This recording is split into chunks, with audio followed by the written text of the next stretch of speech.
যিনি যাত্রায় এটি অনুভব করতে পারেন প্রকৃতির সাথে, যাত্রায় কখনো মিলবে পাহাড়, নদী, বিস্তৃত পথ, জলাভূমি। আমাদের দাদা দিদি অনেক দিন পরে তাদের সাথে দেখা হলো। সাথে যদি এরকম গাইড থাকে তাহলে ঘোরার আনন্দটা আরও বহুগুণ বেড়ে যায়। রীতিনীতি সমস্ত শিখে এখানকার মানুষের সাথে মিলেমিশে গেছিল। তো আজ আমরা বলতে পারি এনারা ফ্রেন্ড। একদম মন প্রাণ ভরে এই শহরটাকে উপভোগ করে নিচ্ছি। আর এই যে বাড়িটি দেখছেন, এই বাড়িটি হচ্ছে সবথেকে পুরনো কাঠের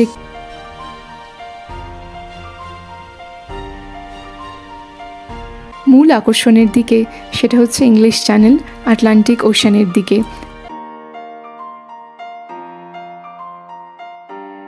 প্রত্যেক ভ্রমণ যেন প্রকৃতির এক উৎসব, যা নিয়ে আসে শান্তি আর ভালোবাসা।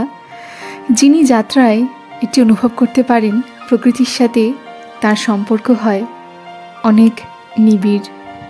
নমস্কার বন্ধুরা, আজকে আপনাদের সাথে একটা নতুন জিনিস শেয়ার করতে চলে এলাম। আজকে আপনাদেরকে দেখাবো ফ্রান্সের ট্রেন স্টেশনগুলো কেমন হয়। চলে এসছি সকাল সকাল, এখন মোটামুটি সকাল 7:30 মতো বাজে। আমরা আজকে প্যারিস থেকে যাব ফ্রান্সের একটা খুব সুন্দর জায়গায়, একটা কোস্টাল এরিয়াতে যাব, আটলান্টিক ওশানের উপকূলবর্তী একটা জায়গা যার নাম নরম্যান্ডি। নর্থ অফ ফ্রান্সের একটি জায়গা, সেখানে বেড়াতে যাব। তো তার জন্য সকাল সকাল চলে এসেছি ট্রেন স্টেশনে ট্রেন ধরতে। এরকম হয় ফ্রান্সের ট্রেন স্টেশনগুলো, ভীষণ সুন্দরভাবে সাজানো থাকে। চারদিকে রয়েছে বিভিন্ন শপস, মানুষের যাতায়াত শুরু হয়ে গেছে। ভীষণ ভালো লাগছে দেখতে, সুন্দর সুন্দর লাইট দিয়ে সাজানো রয়েছে।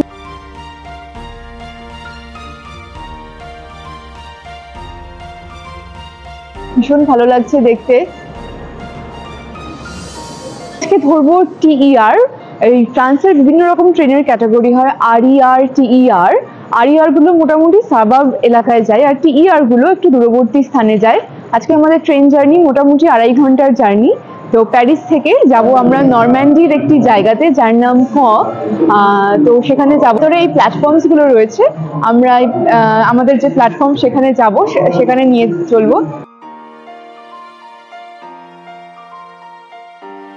এই ট্রেন স্টেশনটার নাম সেন্ট লাজারে, যেটা ফ্রেঞ্চে উচ্চারণ হলো সান লাজা। তো এইটা একটা বড় ট্রেন স্টেশন, সেখান থেকে বিভিন্ন ট্রেন ছাড়ে। প্যারিস থেকে বিভিন্ন জায়গায় যাওয়াটা ভীষণ সুবিধা। এখানে বিভিন্ন জায়গায় যাওয়ার জন্য কিন্তু ট্রেন অ্যাভেলেবেল। তো আমরা আজকে তাই সকাল সকাল চলে এসেছি। আমাদের সাথে থাকুন, আপনাদের সাথে শেয়ার করব আমাদের ট্রিপের অংশ, এবং শেয়ার করব এই যে নরম্যান্ডি এলাকার গল্পটা। দ্বিতীয় বিশ্বযুদ্ধের সময় নরম্যান্ডি কিভাবে লড়াই করেছিল এবং তাদের ইতিহাসটা আপনাদের সাথে আজকে শেয়ার করব। তো স্ক্রিনে কোন টাইমে কোন ট্রেন আসবে সেগুলো সমস্ত লেখা আছে। আমাদের ট্রেনটাও দিয়ে দিয়েছে। আমরা এবার আস্তে আস্তে স্টেশনের ভেতরের দিকে চলে যাব। এই প্ল্যাটফর্মগুলোর সামনে আমরা চলে এসেছি। ফ্রেঞ্চ ভাষাতে প্ল্যাটফর্মকে বলা হয় ক্যা, আর স্টেশনকে বলা হয় গ্যার। QUAI ক্যা দেখলে আপনি বুঝবেন যে আপনার ট্রেনটি কোন প্ল্যাটফর্মে দিয়েছে। আমরা ট্রেনে উঠে পড়বো এবার। আমাদের ট্রেনটি চলে এসছে। দূরগামী ট্রেনে করে আমরা প্রথমবার যাচ্ছি ডে ট্রিপে। ভীষণই আনন্দ লাগছে, মজা লাগছে। আপনারা যারা প্যারিসে আছেন তারা এইভাবে ডে ট্রিপগুলো করতে পারেন। বিভিন্ন স্টেশন থেকে ট্রেন যায়, টিইআরগুলো বা আরইআরগুলো বা ফ্লিক্স বাসও ভীষণ উপযোগী। ফ্লিক্স বাসে করেও কিন্তু আপনারা ডে ট্রিপগুলো করে নিতে পারেন অনায়াসেই। আমরা নরম্যান্ডি এলাকায় প্রথমবারের জন্য যাচ্ছি, যেটি ভীষণই বিখ্যাত। ফ্রান্সের একটি ভীষণ গুরুত্বপূর্ণ একটি এলাকা, ঐতিহাসিক দিক থেকেও ভীষণ গুরুত্বপূর্ণ, এবং তার প্রাকৃতিক সৌন্দর্য তো রয়েছেই। আজকে আমরা নরম্যান্ডিতে চলেছি। নরম্যান্ডির বলে একটি এলাকাতে আপনাদের বললামই। সেখানে আমাদের এক প্রিয় দাদা দিদি থাকে, তাদের বাড়িতে আমরা যাচ্ছি। সেই তাদের নিমন্ত্রণের ডাকে আমরা যাচ্ছি। ট্রেন ছেড়ে দিয়েছে, শুরু হয়ে গেছে বিস্তৃত তৃণভূমির রাজ্য। ভীষণ ভীষণ ভালো লাগছে দেখতে, এত সবুজে রাঙা পরিবেশ দেখতে। যাত্রাপথটা আরও সুন্দর হয়ে উঠেছে, আমাদের নীল আকাশ আর নিচে সবুজ। প্রকৃতির ছটা যে নিখুঁত, সবুজের বিস্তৃত বাগান, যাত্রায় কখনো মিলবে পাহাড়, নদী, বিস্তৃত পথ, জলাভূমি। আমরা চলেছি প্রকৃতির সাথে আবার এক নিবিড় সম্পর্ক গড়তে। অবশেষে আমরা পৌঁছে গেছি।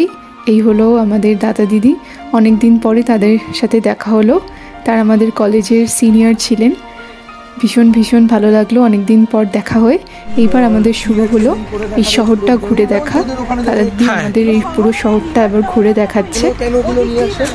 হ্যাঁ, ও বাহ, এখন আমি চলে এসেছি এই শহরের নদীটির সামনে। প্যারিসে যেরকম সেন নদী রয়েছে, এখানে সেরকম রয়েছে অর্নে রিভার। ভীষণই সুন্দর লাগছে এই নদীর সামনে বেড়াতে এসে। বিভিন্ন বোটগুলো দাঁড়িয়ে আছে। গ্রীষ্মকালের দুপুরবেলাগুলো এখানে ভীষণ ভালো লাগবে। সমস্ত বিকেল হলেই সমস্ত বোটে লোকজন চলাচল করে। আমরা আমাদের পুরো শহরটাই হেঁটে ঘোরা যায়, আমরা ওদিকটা একটু মানে বেটার ভাবে হেঁটে এসে ওগুলো আজকে আর যাবো। আস্তে আমরা পায়ে পায়ে এগিয়ে চলছি গল্প করতে করতে।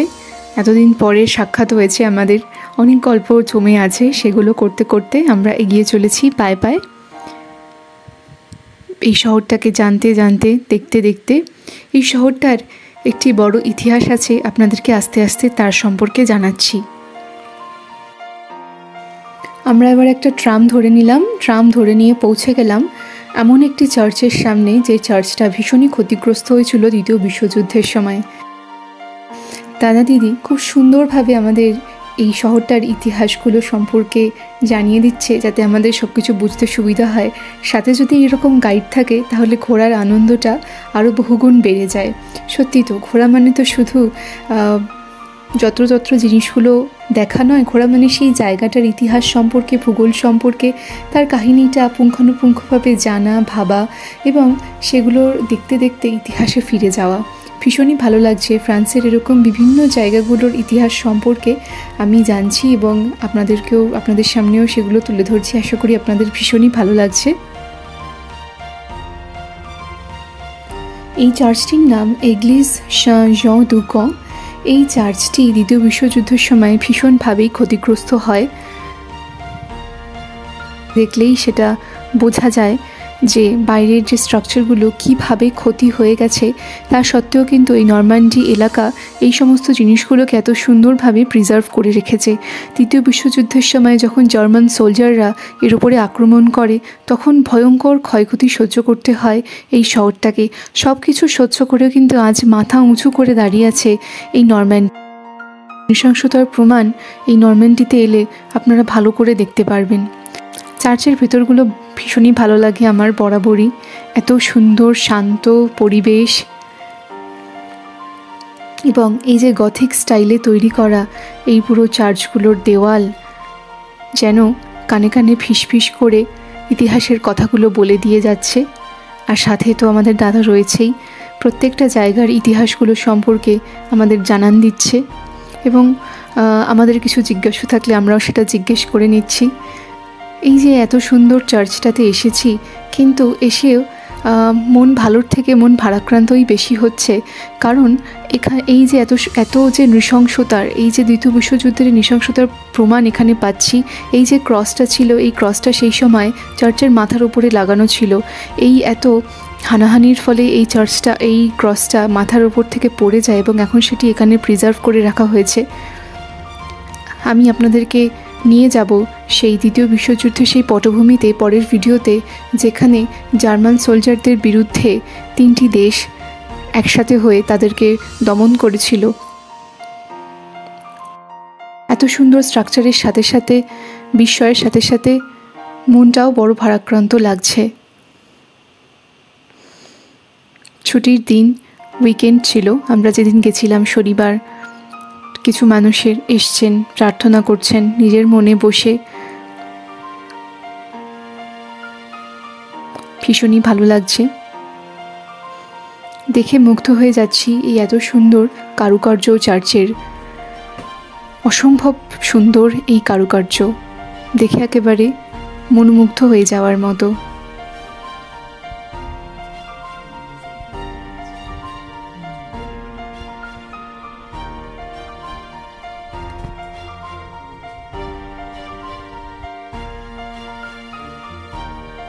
এত সুন্দর স্থাপত্য ভাস্কর্যের নিদর্শনগুলো কি অচিরেই ধ্বংস করে দিতে চেয়েছিল যুদ্ধ বিগ্রহের সময়, কিন্তু তাও এগুলো সুন্দর করে এখনো প্রিজার্ভ করা রয়েছে।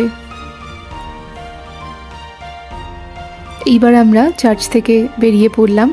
আমাদের দ্বিতীয় গন্তব্য হলো এখানকার রাজা যিনি ছিলেন, হ্যাঁ ঠিকই ধরেছেন, নরম্যান্ডির রাজা উইলিয়াম দ্য কনকিউরারের দুর্গটি দেখা, যাকে সাধু দ্য কও বলে ডাকা হয়।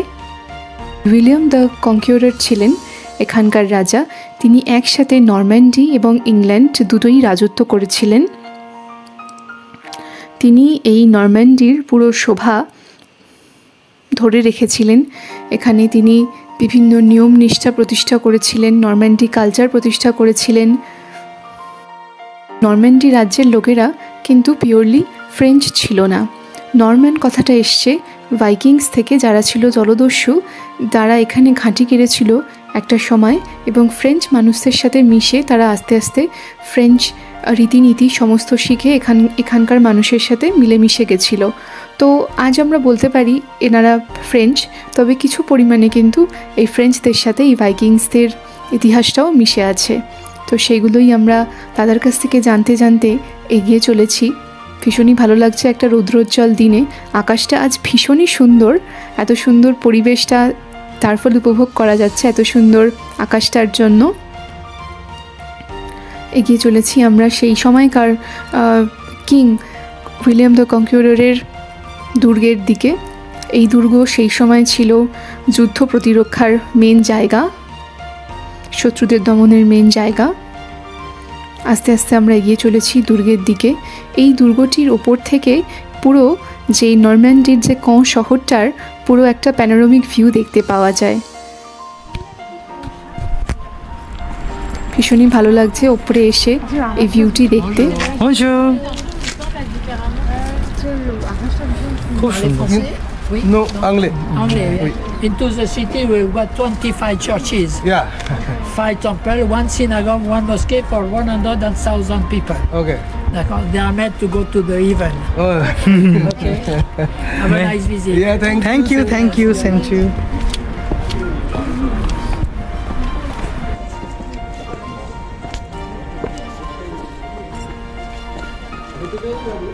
উনি হ্যাঁ হ্যাঁ আচ্ছা কামান রাখা আছে। হ্যাঁ। এইখানটা দিয়ে নামা খুব সাবধান। হ্যাঁ দেবশ্রী পা সাবধান। এখানেতে এখনো কামান, পুরনো কামান রয়েছে রাখা। আরো দুটো কামান ভেতরে ছিল, সেগুলো এখন সরিয়ে দিয়েছে, কাজ হচ্ছে।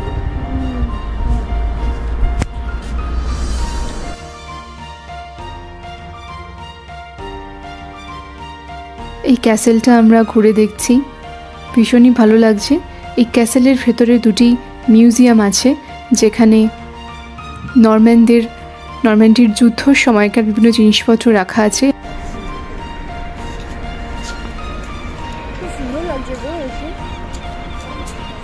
কবে থেকে বলছি আয় আয়, গত বছর চলে এলে ক্যাসেলের একদম উপরটা অব্দি উঠতে পারতি, ওইটাই ফক্কা হয়ে গেল। সত্যি এই সমস্ত জিনিসগুলো দেখে একাধারে আমরা ইতিহাসকে দেখছি বটে, তবে একাধারে মনে হয় মানুষ কতটা নিষ্ঠুর নৃশংস হতে পারে সেই পরিচয়টিও কিন্তু পাওয়া যায়। যাই হোক, যেটাই হয়ে থাকুক, আজকে নরম্যান্ডিতে কঁতে শান্তি বিরাজ করছে। এখানকার মানুষজন ভীষণই ভালো, তারা সবাই মিলেমিশে রয়েছেন, এটাই দেখতে ভালো লাগছে। এবং এই রৌদ্রোজ্জ্বল দিনে আমরা খুব সুন্দর করে আনন্দ করছি। আমরা একটু ভেতরটা ঢুকলাম, ভেতরটা ঢুকে খুব ভালো লাগলো দেখতে।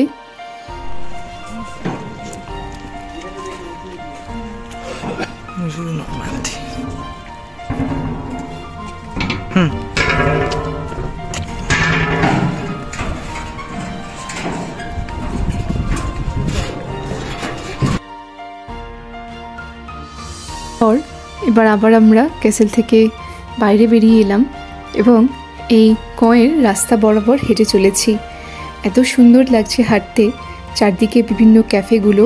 এই ক্যাফেটি অনেক দিনকার পুরনো, সেটার সামনে দিয়ে যাচ্ছি এবং এত সুন্দর করে এই ফ্রান্সে ক্যাফেগুলো থাকে যে দেখে ভীষণই ভালো লাগে। আর এই যে কয়ের যে ট্রেনটা, টয় ট্রেনটা যাচ্ছে, এই টয় ট্রেনটা পুরো শহরটা ঘুরে দেখানো হয় টয় ট্রেনটা করে। ভীষণই সুন্দর একটা দিন। ওয়েদার ভালো থাকলে ঘোরার আনন্দটাই অন্যরকম হয়ে যায়, তাই না? এত সুন্দর লাগছে রৌদ্রোজ্জ্বল দিনটা। এখানে রয়েছে বাচ্চাদের মেরিগো রাউন্ড, দেখে আমাদেরও একটু যেন মনে হচ্ছিল উঠে পড়ি এটাতে, তবে এটা তো বাচ্চাদের জন্য তৈরি, আমরা উঠতে পারবো না। পায়ে পায়ে গল্প করতে করতে শহরটার ইতিহাস জানতে জানতে আমরা এগিয়ে চলেছি। একদম মন প্রাণ ভরে এই শহরটাকে উপভোগ করে নিচ্ছি।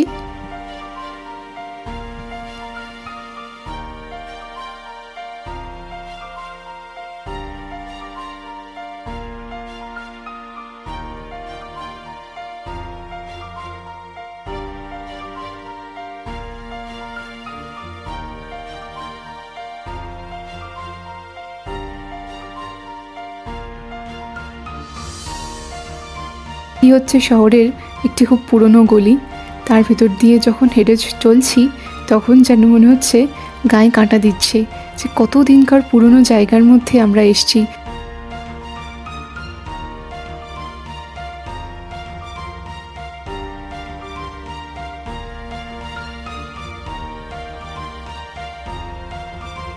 আর এই যে বাড়িটি দেখছেন, এই বাড়িটি হচ্ছে সবথেকে পুরনো কাঠের একটি স্ট্রাকচার। কত সুন্দরভাবে কাঠের স্ট্রাকচারটি এখনও তারা প্রিজার্ভ করে রেখেছে, সেটাই দেখে ভীষণ ভালো লাগছে। সত্যি যুদ্ধ পরবর্তী সময়েও যে এই শহরটাকে এত সুন্দর করে তারা প্রিজার্ভ করেছেন সেটাই দেখার মতো।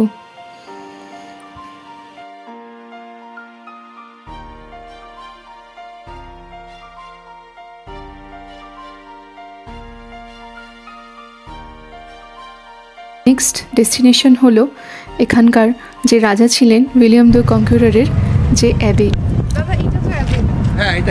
ছিল। এটি একটি চার্চ এবং এখানে ওনার কবরটিও রাখা আছে। এটাকে বলা হয় অ্যাবে অফ ওম।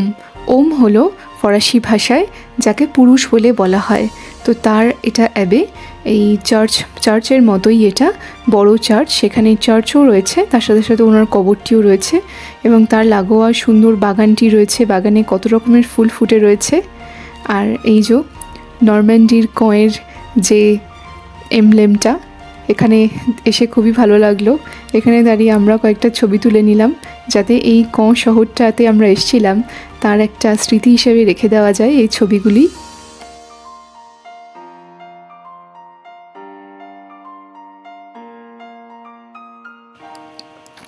পায়ে পায়ে আমরা হেঁটে চলেছি এই অ্যাবেটির দিকে এবং দাদার কাছ থেকে ইতিহাস শুনতে শুনতে যেন মনে হচ্ছে গল্প কথা শুনছি। গল্প করতে করতে গল্প শুনতে শুনতে এগিয়ে চলেছি এবং মনে হচ্ছে চোখের সামনে ইতিহাসটা যেন জীবন্ত রূপে ধরা দিচ্ছে। চারদিকের পরিবেশটা ভীষণই সুন্দর, কত সুন্দর ফুল ফুটে রয়েছে।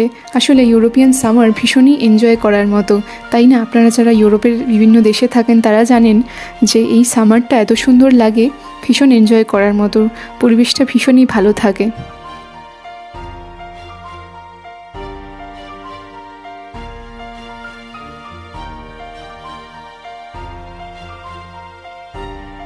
অবশেষে আমরা ঢুকে পড়লাম অ্যাবে অফ ওমে।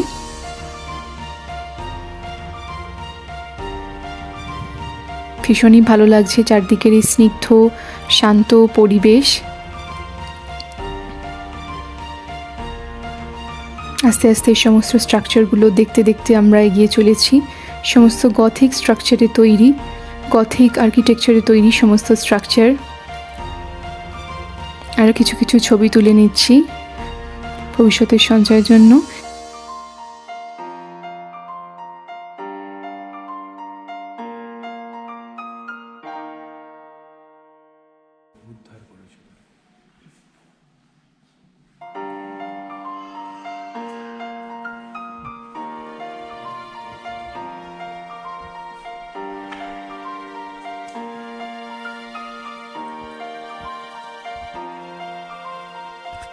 এই হলো উইলিয়াম দ্য কনকুইরারের কবরটি, যেখানে ইনি নিশ্চিন্তে নিদ্রা যাপন করছেন।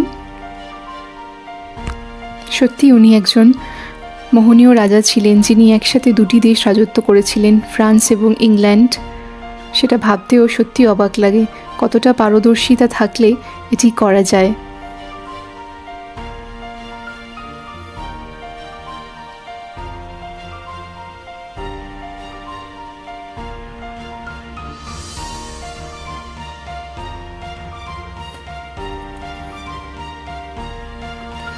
এবং বলাই বাহুল্য, এখানে এসে যিশুর কাছে একটু প্রার্থনাও করে নিচ্ছি, যাতে উনি সমস্ত কিছু ঠিক করে দেন, সবাইকে ভালো রাখেন এবং এই যুদ্ধ বিগ্রহ হানাহানি যেন পৃথিবী থেকে যেন চিরতরে সরে যায়।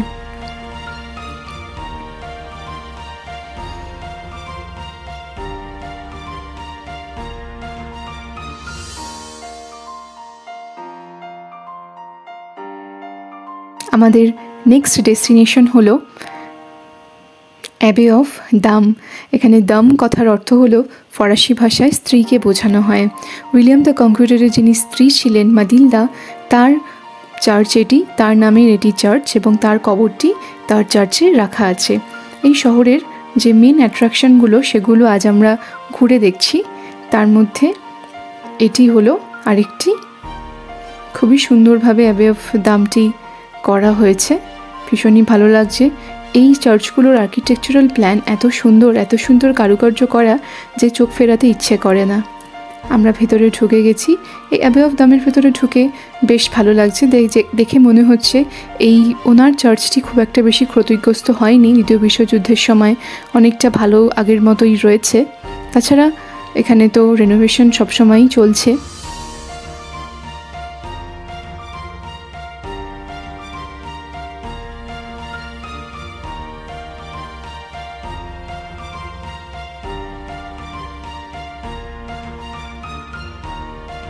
এটি হলো মাদাম মাতিলদার কবরটি, তিনি এখানে নিশ্চিন্তে নিদ্রা যাপন করছেন।